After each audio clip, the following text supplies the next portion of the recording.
the two sisters, they're not opposed. Enough is enough and we need to stop. Hi everyone, Angelo here. I'm a creative and theologian, and it's the 16th Sunday in Ordinary Time. So we're still in chapter 10 of Luke, but we're at the end of the chapter. And this is a story that I imagine most of us would know, because this is the story that I suppose we traditionally name it as Mary and Martha. So what happens is that Jesus comes to a village. Now, Luke doesn't say where, but in John, or from John rather, we come to traditionally believe is Bethany. At least I think so, if I remember correctly. But yeah, so he comes to the village, and Martha welcomes Christ into the home. And then there's this sister now, Mary, Martha's sister. And while Jesus teaching, Mary's sitting at the feet while Martha busying herself with trying to be hospitable and serve everybody, right?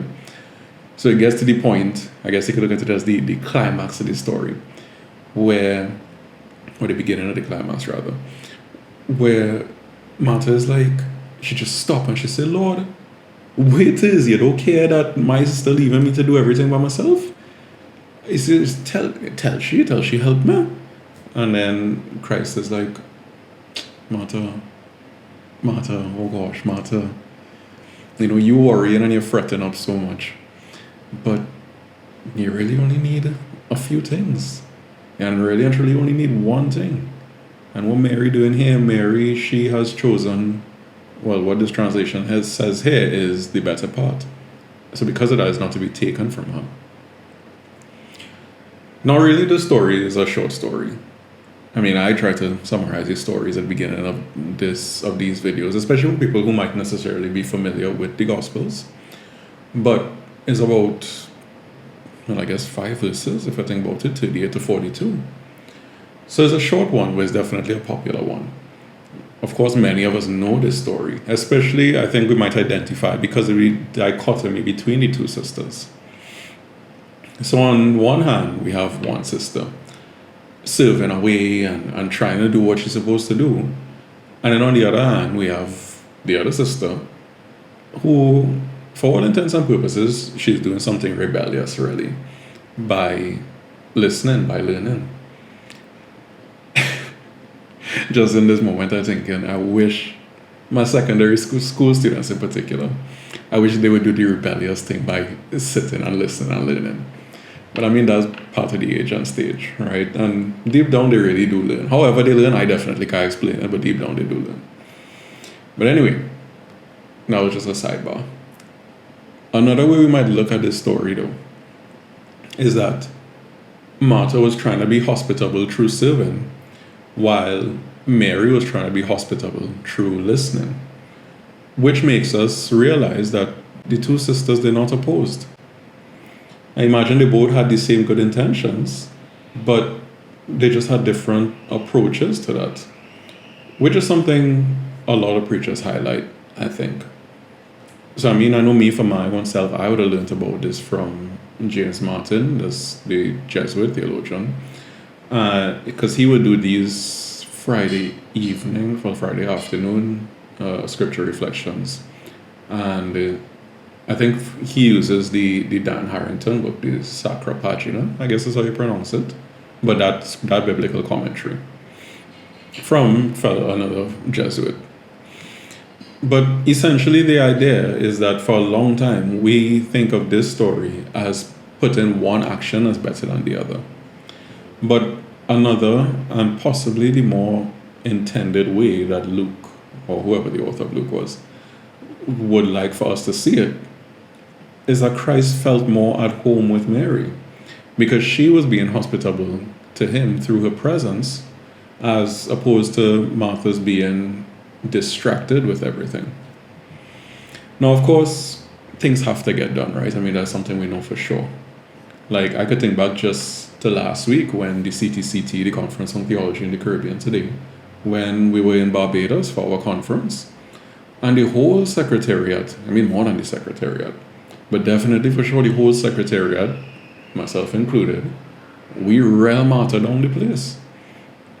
But I know how off-centered we felt at the same time because of the busyness of it all. And I really think the only way to solve a problem like this or at least my proposal to solve a problem like this, is to let go of the shame that is attached, consciously or not, to expectations and a perceived or the perceived consequences of a failure to deliver on those expectations. And I genuinely believe that most people involved, not just people who are involved in planning or whatnot, but I think everybody who is a part of anything I think most people would understand, and they would genuinely empathize. And I don't just mean conferences, I mean church events in general, including liturgy, as sacrilegious as that might be to say. Because we have a way of so prioritizing busyness. And most times, if not all the times, out of necessity too. But in the process, we lose out. And if some of us in the community lose out, then we all lose out. I think Mary is a good example for us in this story here, though. Because she was breaking social norms by choosing to sit at Christ's feet. And maybe she had a sort of shame. She had a sort of shame that she was enduring as well. I mean, I don't think letting go of the shame means to completely eliminate it altogether. But I think letting go of the shame means to actively choose to acknowledge that this is a risk and to let go anyways, trusting that the Holy Spirit will work it out. And I don't mean that in this sort of unrealistic, abstract way, but rather I mean it in a way where we put faith behind our conviction that even if this may seem regressive, in the long term, it is for the good of the church, it is for the good of the people. This idea that we can slow down on the programs, that we can ease up on the events and the administration, that we can visibly show our belief in God by honoring the fourth commandment. Because right now, it feels like our church does a lot of martyring by worrying about a lot, and a lot less marrying by listening to God and enjoying God's company. Now, to balance this, there's currently this big push in our local archdiocese, the Archdiocese of Port of Spain, to encourage Eucharistic adoration and belief in the real presence. And honestly, I think it's beautiful to see. It's not necessarily my spirituality, but I definitely am mine with it either. I think it's especially lovely because I would like to believe that Eucharistic adoration can lead us to live more contemplative lives. And through contemplation, our church and our society has the best hope for renewal. Because through contemplation, we can wake up to the injustices of our day. Like the one mentioned before, about the church being held captive by expectations. But I also know some of the people that would have been involved in the planning process. And as much as the planners have sounded so full of grace, for sure, I also know it came at major cost as well. And I mean, whether the cost is what God wanted, really that's for anyone involved to discern. It's definitely not my place to judge. But like I was talking recently with a dear friend. And normally I name my dear friends, but this time I wouldn't because, to be honest, based on their stories, it seems like they just don't get in enough trouble as is. But what's even sadder is that I know a lot of people probably have similar ideas to what I'm about to say, and I guess what I've been saying, but maybe with different language. But essentially, and it's not just the two of us, I'm very sure there's more people than this. But essentially we share this idea that in the Caribbean, church work, priesthood and religious life in particular, is modern day enslavement.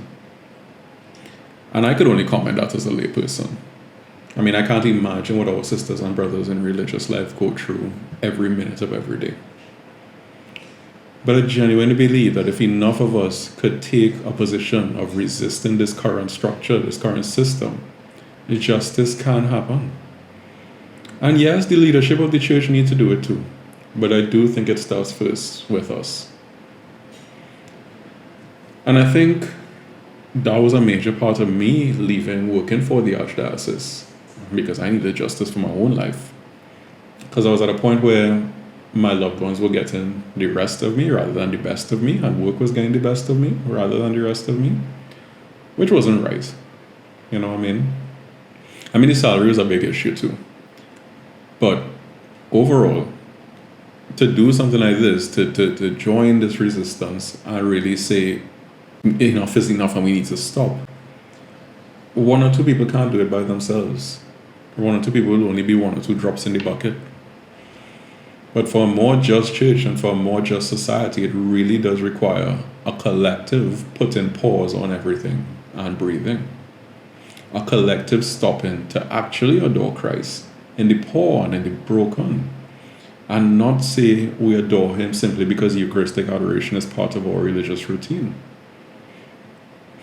It really is my hope, though, that through adoration, we enter into contemplation and work to bring about the reign of God in the Caribbean region. Because contemplation could lead us to our ultimate end, to our highest destiny, if we could call it that, which is, of course, being in union with God, also known as divinization. And that starts in this life, not in the next one.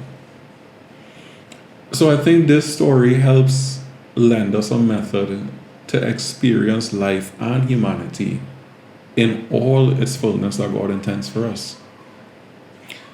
I think the human experience, at least from a Christian perspective, is moving from being subject to our human nature to actively choosing to participate in our divine nature. Like, Martha represents when we are all about the human nature, meaning the worrying and the studying herself. Because what she said to Christ is, do you not care? Right? She ain't come at Mary. She went straight for Jesus. So she was studying everybody else, not studying her. And the long and short of it is that she's studying herself, which is fine, and I'll explain why just now. But Mary now, some might say Mary's studying herself. But if she is sitting at the rabbi's feet, chances are she's literally studying the other. Meaning that her heart is with the one who is in front of her. I think Mary exemplifies what our divine nature looks like. Because the story helps show us that we can move from being Martha to being Mary. Again, not to oppose the two, because we know they come from the same good intentions, right? But we can move from studying ourselves to studying others. And of course, the ultimate other, whom we know is the Thou, is the Holy One, is God. The good news is, though, that we can't appreciate the other unless we first start by studying ourselves first. So even if we might sometimes admonish selfishness as immature behavior, and I mean, okay, yeah, it is. It's not a bad thing. There's still hope. Because all of creation is in this constant process of moving between immaturity and maturity. So it seems like in God's wisdom, God knew that the best place to start, to move from selfishness to selflessness, to move from self to the other, is to start with the self. And grace is the bridge to move us from self to other. But once we come to appreciate the other, we begin to realize how surface level everything else is. Now, I think the human experience is this constant back and forth between self and other. But with God's grace as a bridge, we are reminded that what is important is the journey itself, the now. It's like the more time we spend moving on the bridge, the more we appreciate entering into this divine union with God. Which is why Christ could still so affectionately address Martha, especially after her outburst. Because for Christ to say, Mary is choosing the better part, which really translates as the good part, is to say that divine union is our true calling. Being in a relationship with our lover is our true calling, not isolation. Because I imagine Martha was completely fine handling the busyness on her own. But her outburst seems like it's coming from a place of wanting to be seen. And who could vex with that? We all end up there sometimes. And sometimes we end up there multiple times a day. But I think it's all a part of being on the bridge. Like going back to the CTCT conference. I know everything I would have been saying here so far, things that I struggle with personally, a lot the entire week. Both being Mary, both being Martha and an attempt to be Mary. And the reason I could say this publicly is because I would like to assume that we all go through it in some way. And I think that because we do, we can join together in the resistance to let go of all the busyness and to let go of all the shame and to say that, yes, Christianity is an act of love, Christianity is an act of hospitality, but the back and forth of going over the bridge of grace and the seemingly opposing emotions like Mary and Martha, they all come from the same place of good intentions.